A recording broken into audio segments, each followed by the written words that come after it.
Welcome back. After falling short in their first home game of the season by a score of 2-4 last night to rival Minnesota, the UMD women's hockey team gave it another shot tonight. The Bulldogs are looking to win their third game of the season, while the Gophers are trying to go for the road sweep. With UMD already down 1-0 in the second period, Gopher forward Emily Oden snuck the puck past goalie Emma Soderberg on a 4-3 power play for her first goal of the season, padding the Gopher lead, now up 2-0 after 2 periods. But the Bulldogs didn't quit with just under 10 minutes to go in the third period. The offense broke through. Forward Ashton Bell put the Bulldogs on the board and cut Minnesota's lead in half. And all of a sudden, we have a one-goal game, going down to the wire at Amsoil. But the Gophers would hang on to win this one, sweeping the Bulldogs on the road by a score of 2-1.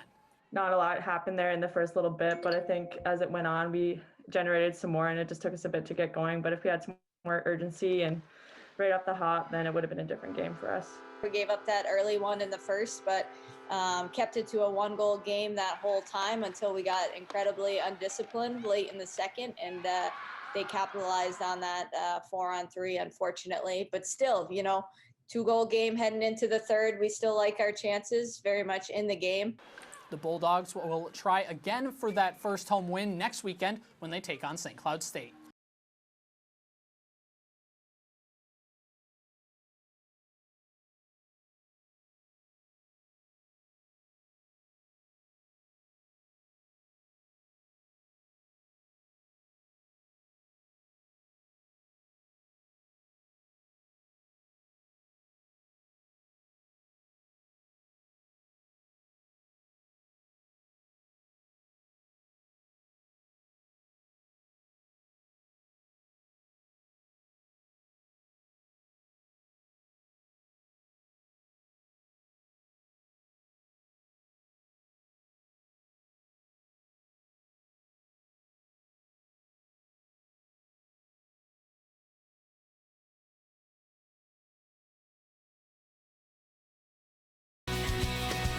Welcome back. After being put on hold due to the COVID-19 pandemic, the NSIC has released their basketball schedule, and UMD coaches say their teams are ready to get back on the court.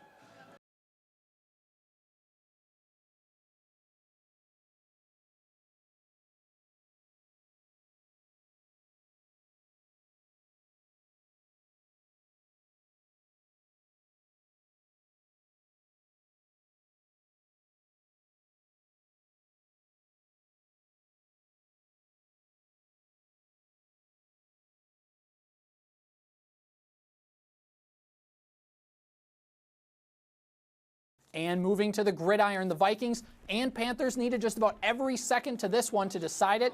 After getting out to an early lead, the Vikings found themselves playing catch-up early in the second half because the Panther defense recorded 2 straight defensive touchdowns on 2 straight plays, both scored by rookie Jeremy Chin. But Kirk Cousins put the team on his back and proved his doubters wrong by leading the Vikings down the field, capping it off with a touchdown pass to receiver Chad Beebe, who redeemed himself after fumbling a punt return earlier in the fourth quarter. Cousins finished the day with 307 yards through the air and 3 scores. And with the absence of top wide receiver Adam Thielen due to COVID-19, rookie receiver Justin Jefferson did his best to fill the spot with 7 catches and 70 yards and 2 touchdowns.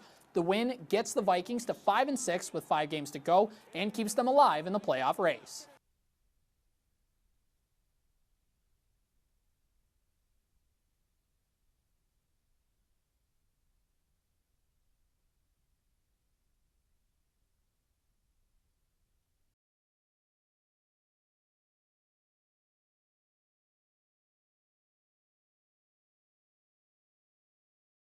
Welcome back. Today, the UMD men's hockey team hit the road for Omaha to start their season in a pod, and after some changes earlier this week, their schedule is set. Taking a look at their first handful of games at the pod, the Bulldogs will kick off the season against Omaha, and then they will take on Denver the next day, followed by 2 straight games versus Miami of Ohio. One matchup to look at in that early part of the schedule will be the 2 games against Miami of Ohio. Now, they only played 2 games last season, both of which were in Ohio. The Redhawks and the Bulldogs split the 2 games that handed UMD one of just 10 losses they had last season.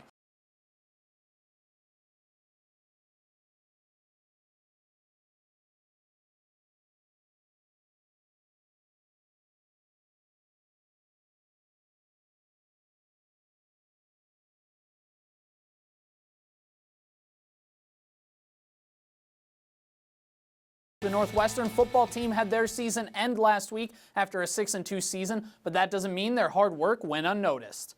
Several Tigers were honored for their play this season. Lineman Adam Thompson was named the Heart O' North Defensive Player of the Year with 56 tackles, 22 of those for losses, and 2 sacks as he earned his way to first-team All-Conference honors on the defensive and offensive sides of the ball. But he wasn't the only one taking home the hardware. Colin Trout and Brennan Werner were rewarded for their solid play on both sides of the ball, being named All-Conference first team on offense and defense.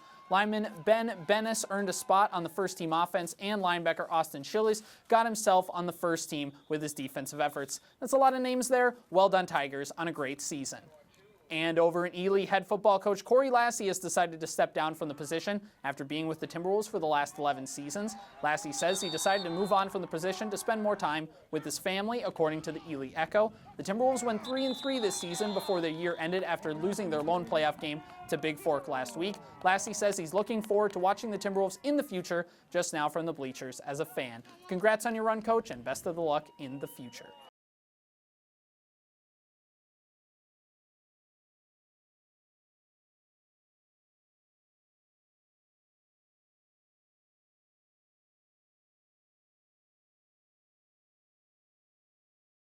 Congrats to Ang there. What a great accomplishment. And that'll do it for sports. We'll be right back.